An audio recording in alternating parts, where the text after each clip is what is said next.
मध्य प्रदेश में विधानसभा चुनाव से पहले सरकार की विकास यात्राओं का दौर जारी है।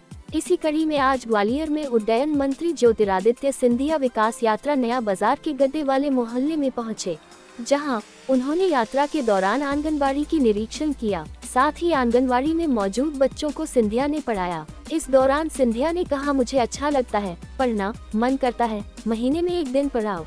इसके साथ ही ज्योतिरादित्य सिंधिया ने उड्डयन मंत्रालय को लेकर कहा है कि 9 साल में 74 एयरपोर्ट बने हैं, 220 एयरपोर्ट बनाने का लक्ष्य है। आज रीवा जा रहा हूं नए एयरपोर्ट के लिए।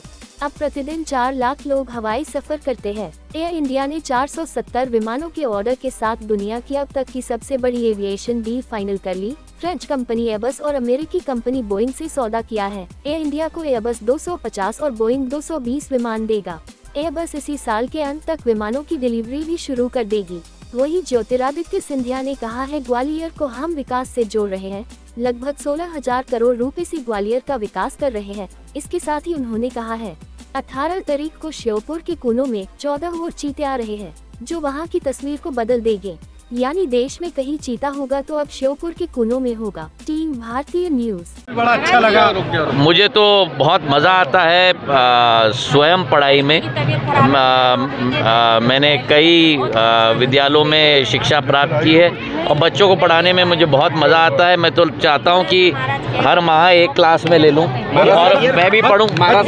चीतों का क्या होगा, लक्ष्य के साथ हम लोग कार्य कर रहे हैं। पूरे देश व्यापी किस तरह से नए नागर विमानन क्षेत्र में एक नई ऊर्जा आई है। पिछले दिसंबर से प्रतिदिन करीब 4 लाख यात्री पूरे देश में आवागमन की सुविधा का लाभ प्राप्त कर रहे हैं। हम लोग देख रहे हैं कि बहुत सारे एयरलाइंस भी अपनी फ्लीट साइज़ को बढ़ा रहे हैं। कल एयर इंडिया की नया मसौदा हुआ था फ्रेंच कंपनी एयरबस के साथ, जहां प्रधानमंत्री जी, फ्रांस के राष्ट्रपति इमैनुअल मैक्रों, मैं और पीयूष गोयल जी एयरबस के जुलियम फरे और टाटा ग्रुप के रतन टाटा साहब और चंद्रशेखर जी के साथ उपस्थित थे।